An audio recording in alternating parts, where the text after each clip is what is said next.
Hey guys, it's Ryan here with Hobbies of Man once again, and today we're doing another episode of the Sword and Sorcery Book Club. Today we're going to be looking at Savage Sword of Conan, number 4, the Start to the Battle of the Blackstone event. If you guys are interested in learning more about the event, I have done a little reading challenge where I look at all of the kind of introduction stories to all of the characters that are going to be mentioned here. It's not necessary to really understand those stories, but I think that you probably get more out of it if you know them, right? So I talk about all of the stories except for one because I don't have access to it because I don't have a book that contains it. But I go over, the introduction to the characters, why they do things, who they are, and stuff like that in those videos. So I'll leave a link to that playlist, on the iCard or down below somewhere. And today we're just going to be reviewing this like we usually do. This is the first time we're doing it on the Sword and Sorcery Book Club channel.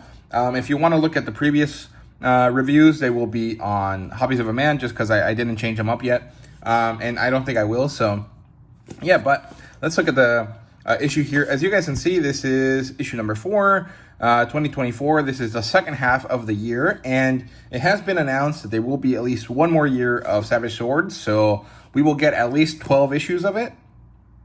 Yeah, because there's 6 per year, 2 years. Yeah, 12 issues. And I'm very happy about that. I hope that they continue to evolve and change and figure out a better way to make this a good magazine, because even though this is probably the best issue so far, there are still some slight issues, right? So let's go over that now. So first of all, this is slightly thicker feeling than previously, although I'm pretty sure it's the exact same stock. It just feels a little bit different to me, touch-based, but it's very anecdotal, so it might be incorrect. But it's still pretty flimsy. I don't like it. I think that there should be cardstock, or maybe at least make it a cardstock variant that costs $1 more, and I would buy that instead, because I don't like how flimsy this is. It's very annoying.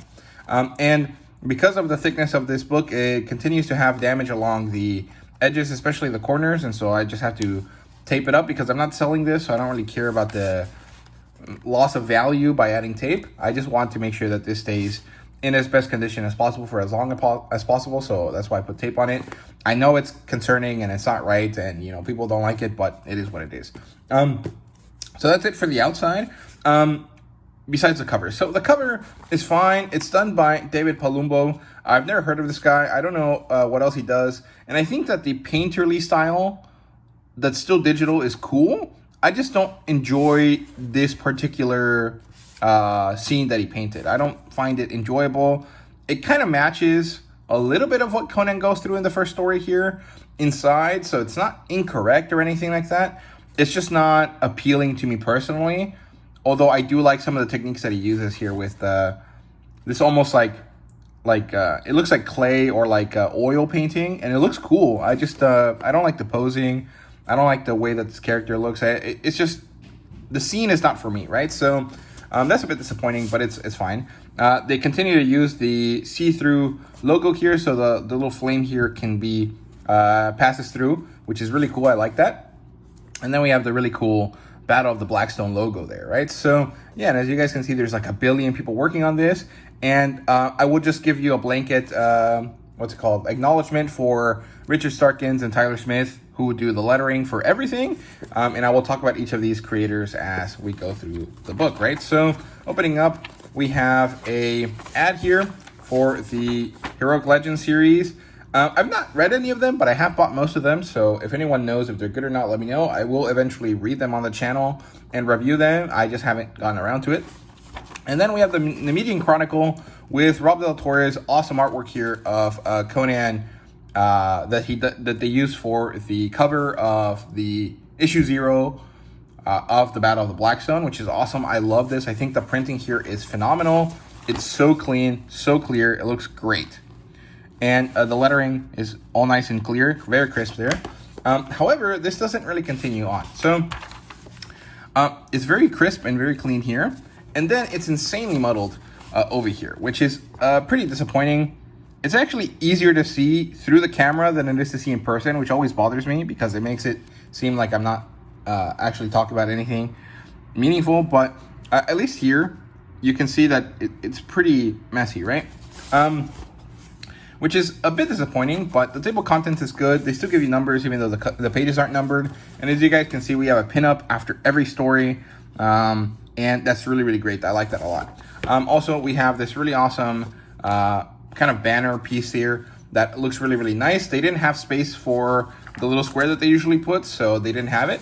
And I'm happy that they were willing to make those changes. And then we have this giant Hyborian Age map here, which is awesome. I love it. And as you guys can see, you know, this is Africa, or what will eventually become Africa. That's India right there. That's the bottom edge of Korea there. That turns into the little rooster head of China. And I guess Japan doesn't exist yet.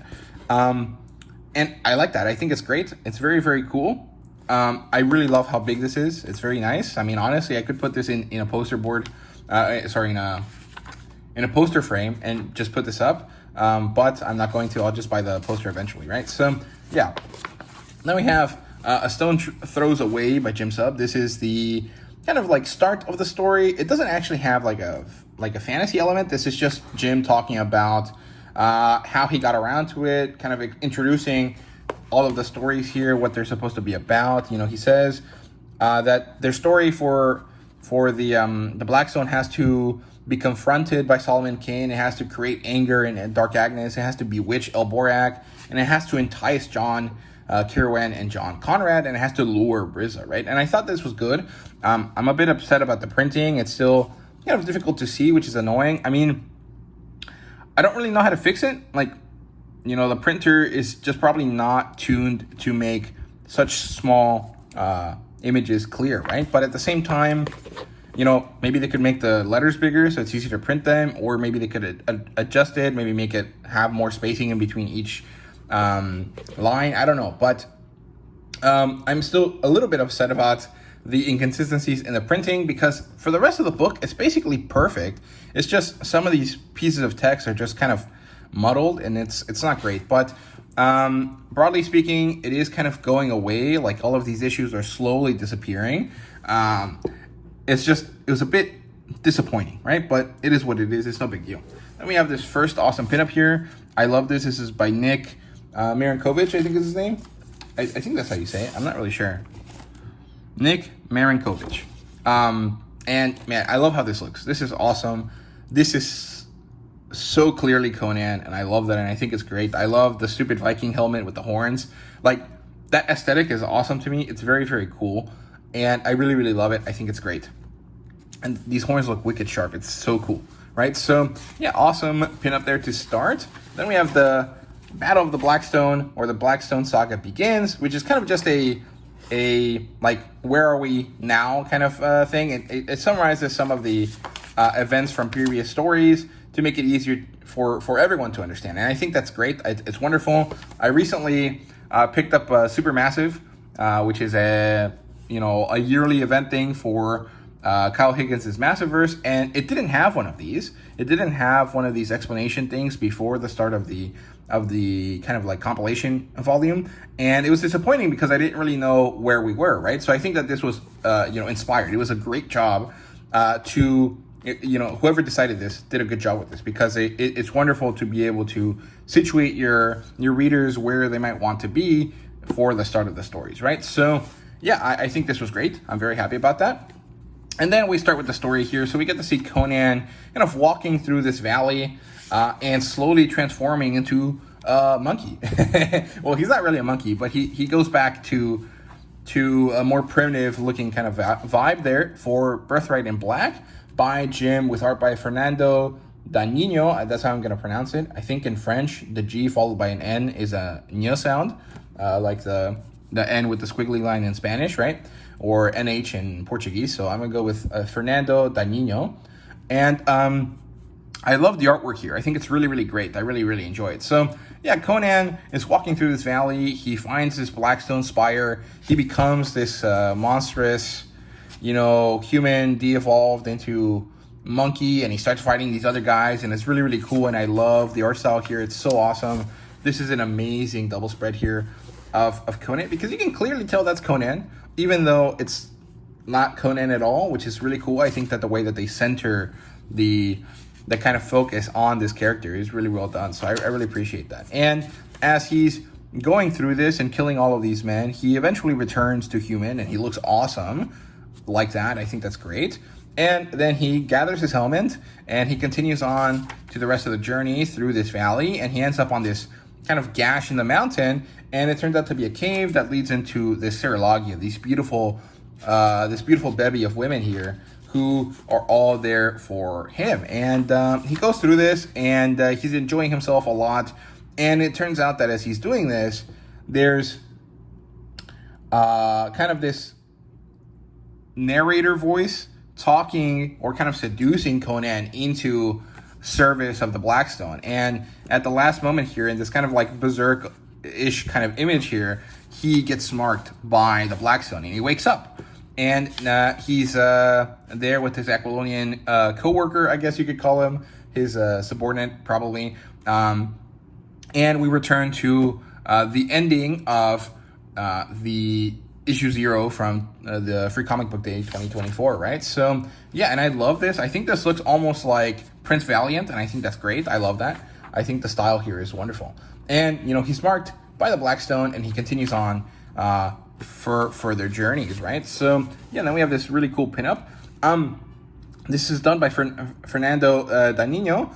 However, this is a bit different from his style previously. However, it still looks really, really good. I think that this is a much more refined version, and I really like it. I think it's cool. Also, he's like toppling this stone giant there, and it's really, really cool. And I do want to mention the way that he chokes up on his sword is kind of odd, but it looks really cool. It's almost like he's using it more like a mallet to smash things than like a sword, right? So I think it's cool. It's interesting. You know, it wouldn't necessarily be the way I would hold the sword, or anyone that's trying to use it to fight would hold the sword, but it's a really interesting kind of grip there that kind of calls attention to it, and it's really cool. I like how this all works, right? So, yeah. Then we move on to Pat Searcher's story, Blood from a Stone, and this is the only one that doesn't have a title on it. Like, it doesn't say who the character is, but, I mean, you can clearly see that it's Solomon Kane because he's right there, right? And this follows Solomon Kane as he joins a band of mercenaries in a fight against Ottomans. And I did recently read the Blackstone story that Robert E. Howard wrote. So this is kind of in line with what happens in that story, although because of the timing of when Solomon Kane is around, it's about 100 or so, maybe 200 years earlier, I think. Maybe more, like 300, right? I can't remember exactly. But, yeah, he's going through this forest in the middle of Europe somewhere. He's with this band of mercenaries, and they're escaping from some Ottoman Janissaries who are tracking them down to try to kill them, right? And they're climbing this mountain, they're going up, and they eventually manage to escape-ish, sort of. They find a place in the forest to camp, and they hang out for the night, and they eventually fall asleep. Solomon Kane eventually wakes up to start their journey again. He goes up to their buddy who's on the watch, and he notices that he is dead. He thinks that it's the Ottomans because it's a very violent death. And then the Turks show up to attack them. And Solomon is basically fighting by himself when Samparo, I think, shows up to help him. And they see that their captain isn't around, and so they try to go find him, and then they realize that they're in Strigoi. They are near the Blackstone, obsidian spire thing, and that their captain is doing a ritual to bring this toad god thing to life, to bring it back to the earth. And of course, Solomon Kane is very much against this because he's all about God, and he's not willing to deal with arcane, bad guy stuff. And he tries to kill this guy, but he doesn't succeed. He does not die, and the toad god creature is summoned, and it looks awesome. This is not what I would expect it to look. I honestly thought it was like a frog with a tail, but this looks cool. I really, really love this. This has like a very alien, creepy look to it that I think really, really works, and it still has kind of like a toady kind of vibe to it, right? It almost has like a creature from the Black Lagoon kind of vibe to it that looks really, really cool, and I love it very much. I think Pat Searcher's art style is awesome. And so it leaps to action and starts killing things, but it doesn't actually kill what, the captain asked it to kill. It just kills randomly. And so it starts to disappear, and the captain wants to feed it another heart, feed it more life to keep it around so it can kill the rest of the Ottomans. And Solomon Kane finally shoots him before he can do that, so that the creature goes away. And it kills everyone around. It almost kills Solomon Kane, but it seems like it dissipates before it can really strike the finishing blow. And so Solomon Kane eventually continues on. The blood remains, and he is now linked to the Blackstone as well. So that's really cool. And then Pat Searcher did this awesome pin-up here showing off the character Solomon Kane fighting these Ottoman werewolves or something. It's really, really cool. I like that. I think it looks great. And it almost has this like, Transylvania kind of vibe to it because of the bats and stuff in the background. So that's cool. Then we have the first ever Brizza story that's about Brizza herself. It's called Ever and Ever Beyond, and this is by Grim Jim Zub, as always, with art by Dean Kotz. And I really love this artwork. I think it's good. It's very scratchy and very, let's say, unrefined in quotation marks, because it's clearly refined if it looks this good, right? But what I mean to say, it has a more natural, less, I don't know what to call it, modern vibe to it, I guess is the best way to say it. And we get to see the pigs interacting, and they have more like a Native American vibe than they have like a Celtic vibe. But, they're doing stuff. They're kind of going through their rituals. And Brizza then eventually grows up, and then we get to see her side of the story that we saw in the first 4 issues of the series, where she goes through the interactions that she had with Conan. She goes through what happened at the Blackstone Tower, and then where she ends up, right? And so she falls to her doom. She falls into this dark hole. And then she has an apparition. She meets her mother again, who looks great. I love the way that she's drawn. Very, very beautiful. And she and her mother have a conversation. Her mother has star eyes for whatever reason. Very, very cool. And then she wakes in modern times, right, 1920s. And she goes to Robert E. Howard's house, which actually is James Allison's house. So, yeah, this kind of ties us back into the ending of the issue 0 for the Battle of the Blackstone. Again, really cool stuff. I really, really enjoyed this story. I don't want to say too much about it because I don't want to necessarily just show you everything in this book. I don't want to review the whole thing, right? And it's already 20 minutes. So, yeah, then we have this pinup here of Brizza, and it looks great. I like it.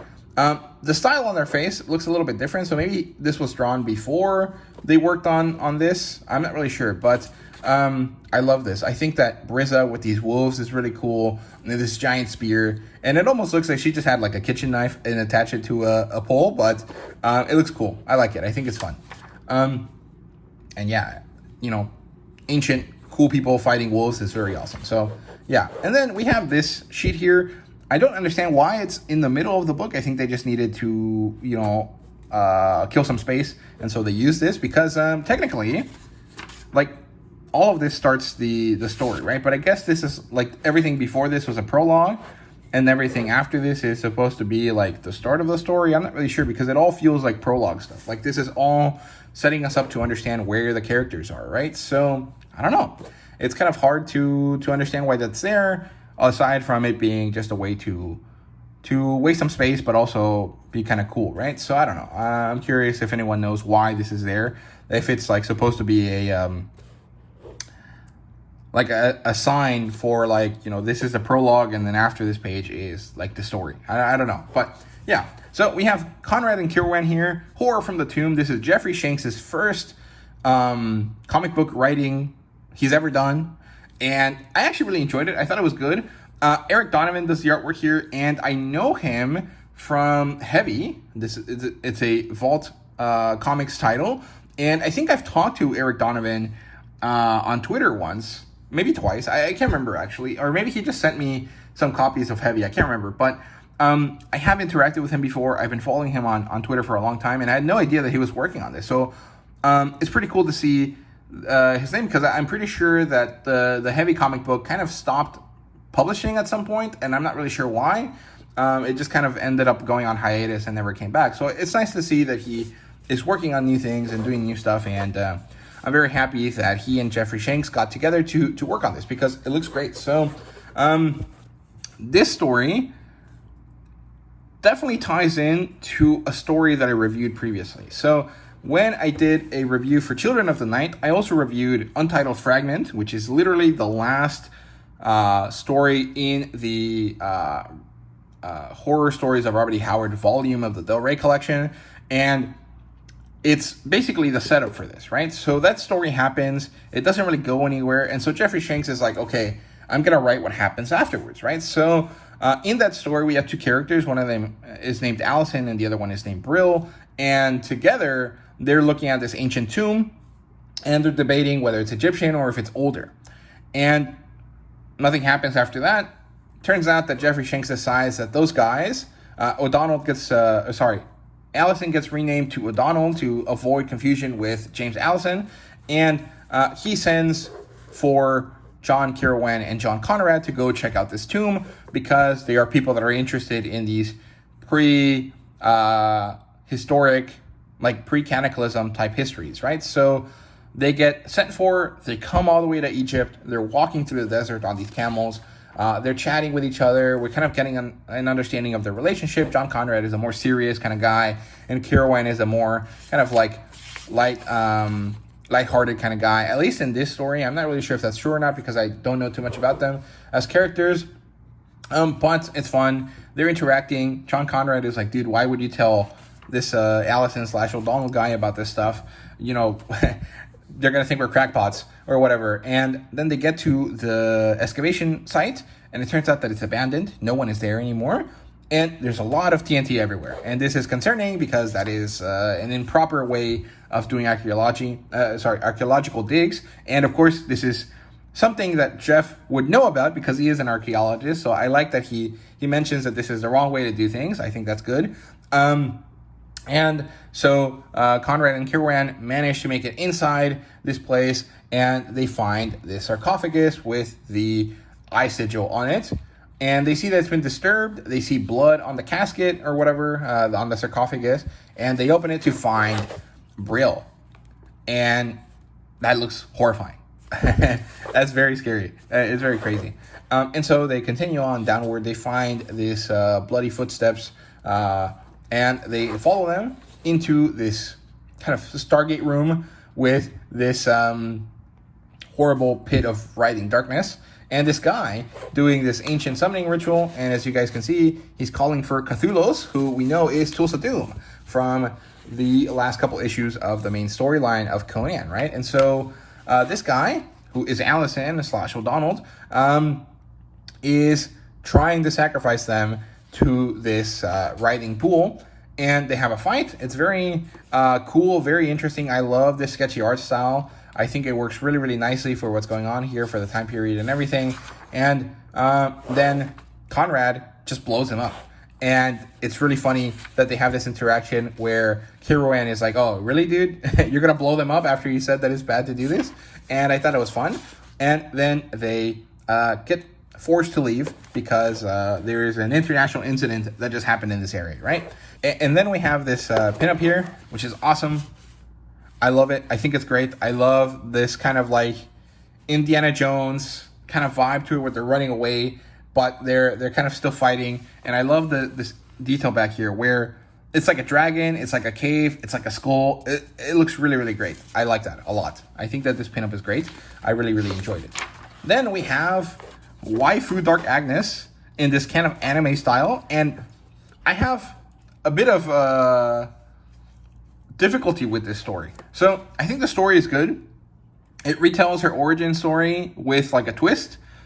I like the art style. I just don't think that this art style fit in this book with the rest of the stories, right? Like, this art style is so different from everything else here that it's kind of jarring a little bit, right? Like, Pat Searcher's style is very different as well from all the other ones, but Pat Searcher's style is something that we have grown used to over time, because we've had it for every issue of this magazine, right?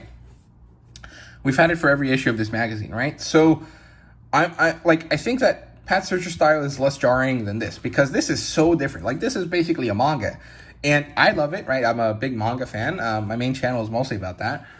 So I don't have any issues with the art style. I really, really like it.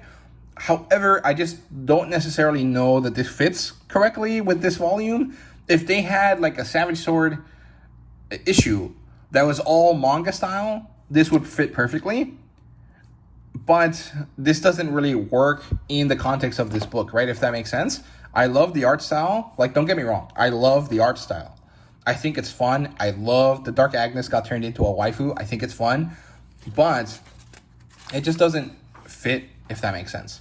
And I also want to mention there's a few inconsistencies with the art style here. Like, sometimes Dark Agnes has these really beautiful, very, like, defined lips all over the place. And then sometimes she just has none at all. And I understand that sometimes it's because of, like, the way that the character looks, or, like, the way that they're posed, their face. But it's kind of jarring that the way that their face looks changes over time throughout this story. So, there's a bit of an inconsistency there, but I generally like the style. It reminds me of, like, ElfQuest, because it has that manga vibe, but it's still kind of Western. So I love it. It's by Andy Bellinger, that's the artist, and Fred Kennedy is the writer for this story. And like I said, this story is it's a retelling of Agnes's origin, right? So we get to see her in, like, a later point in her life where she and Etain are supposed to meet somewhere, and then she goes into this place, she falls under a spell, and she wakes up in this nightmare that goes through the origin story, the story in Sword Woman, where she is being forced to get married to someone she doesn't want to. Her sister gives her a knife, and then eventually she uses it to get out of this marriage by killing the guy that she's supposed to marry. It turns out, however, that in this case, this guy that she's supposed to marry is not Francois, is rather this, like, vampire character, and now she's being chased around town, which also kind of happens in the original story, and she falls into a lake, which also kind of happens in the original story, if I remember correctly, and she wakes from her nightmare, and then Etain finds her, and then they go off to do whatever it is that they have to do. I like this image a lot. I don't necessarily think that this fits Dark Agnes, like this kind of vibe of, like, showing off her sexiness, but I like the art style. I think this is good a lot. I think it's great. And then this evil count guy wants to chase her down. I'm not sure how he's tied to the Blackstone. Maybe that's how he became a vampire. I don't know. And then we have this awesome pinup here of Dark Agnes. Again, I love how this looks. I think that this is awesome. Like, the background there, very, very good.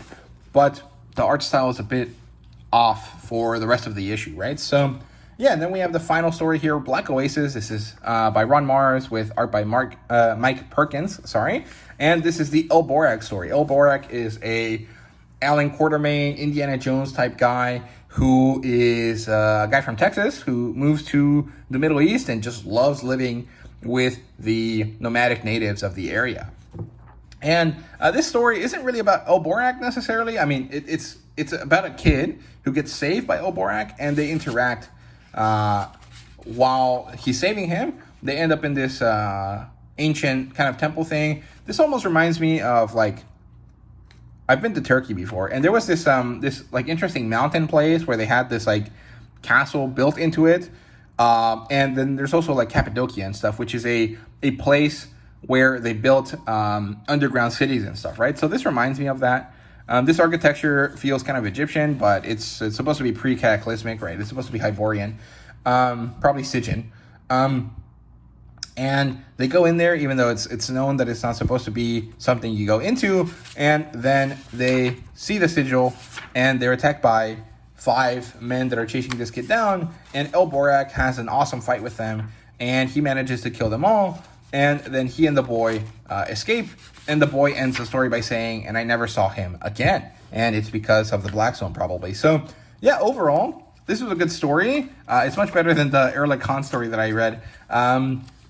I really enjoyed it. I think it's fun to see how savage and how swift El Borak is, because that's his name, right? So I like that. I thought it was great.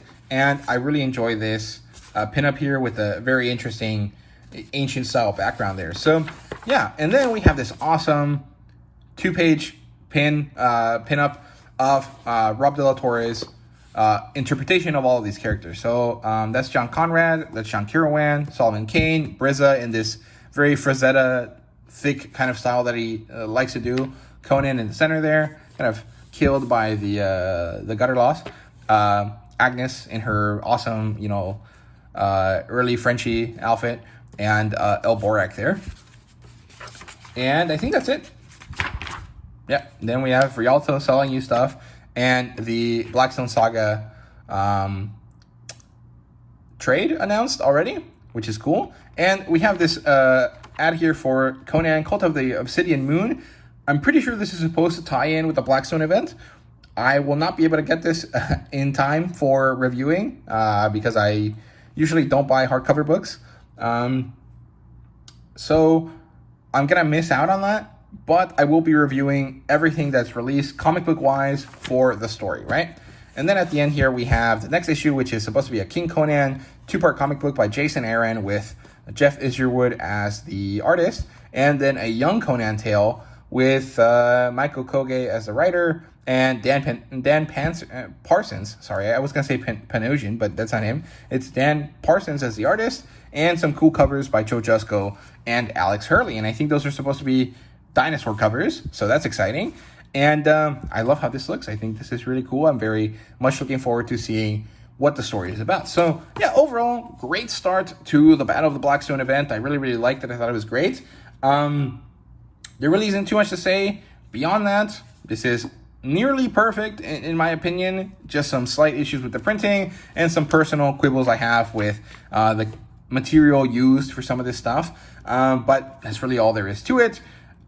I am most interested in knowing what people think of the Dark Agnes story, mostly because the artwork is so different from everything else that we've kind of seen. I think there was one story in the previous issue that also had this kind of anime art style, and I'm pretty sure most people didn't like it either. So I'm curious to see how that's going to work.